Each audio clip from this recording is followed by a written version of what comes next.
I tried the iPhone 17 Pro Max and the difference are exactly what might make you want it. To put it simply, this is everything the iPhone 17 Pro is, but bigger screen, bigger battery, and for many people a bigger reason to upgrade. Apple unveiled the iPhone 17 Pro Max during its keynote on September 9 alongside the iPhone 17, iPhone 17 Pro, and the ultra-thin iPhone Air. While the Pro Max doesn't rewrite the formula, it leans into size and endurance in ways the smaller Pro just can't match. After a brief but revealing hands-on session, here is what stood out. The iPhone 17 Pro Max trades last year's titanium frame for a new milled aluminum body. The result is smoother edges, a lighter feel in the hand, and honestly a fresher look than any Pro model we have had in years.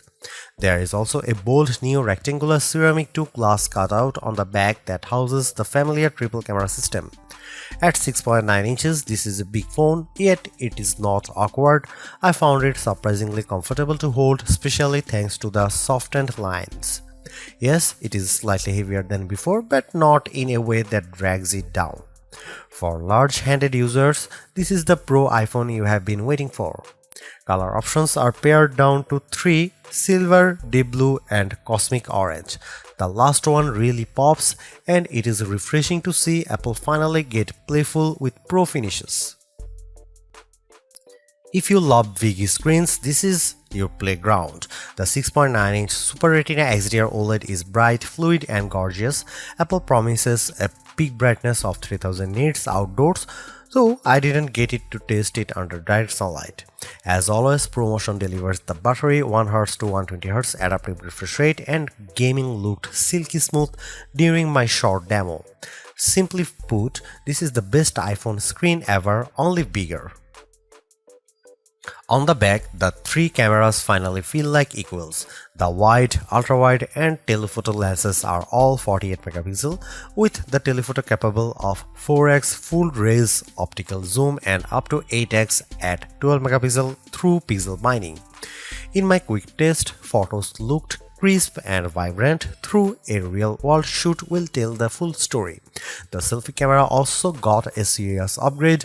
It is now an 18 megapixel center stage camera that lets you capture selfies in portrait or landscape without rotating the phone. It's clever and it worked flawlessly in my demo.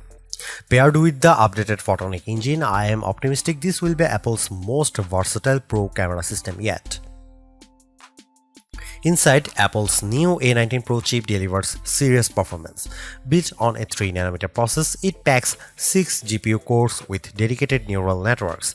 In my brief hands-on, the phone felt snappy whether navigating iOS or running a graphic-heavy game. Apple also made some smart engineering changes. The logic board is now centered, cooled by graphite and a water-filled vapor chamber. This should help with thermal efficiency during long gaming sessions or video recording. Here is the real reason to consider the iPhone 17 Pro Max battery life. Apple claims up to 39 hours of video playback, a huge step up from the 33 hours on the iPhone 17 Pro. If that figure holds in real-world use, this could be the longest lasting iPhone yet. For heavy users, that's a game changer. The iPhone 17 Pro Max isn't trying to surprise you, instead it's giving you exactly what Max buyers want, the biggest, longest lasting iPhone experience. From its 6.9-inch OLED display to nearly 40 hours of promised battery life, this is Apple's ultimate Pro phone. If you want the power of the iPhone 17 Pro but need more endurance and a display that demands attention, the iPhone 17 Pro Max is the one to get. For me, the early signs point to Apple's best big phone yet.